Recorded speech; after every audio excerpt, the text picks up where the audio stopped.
காசு பணம் இல்லாதவன் ஏழை மகன்தான். அவன் காட்டோரமா ரோட்டோரமா படுத்து தூங்குறான். சொத்து சொகம் உள்ளவனோ செல்வ மகன்தான். அவன் பஞ்சு மெத்த போட்டிருந்தும் முழிச்சு ஏங்குறான். எது மற்ற பேர்களுக்கு ஏது கவலை?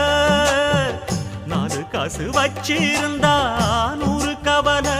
இங்கு ஆசை வச்ச நெஞ்சுக்கெல்லாம் அமைதி இல்லையே. என்ன வேலை அது என்ன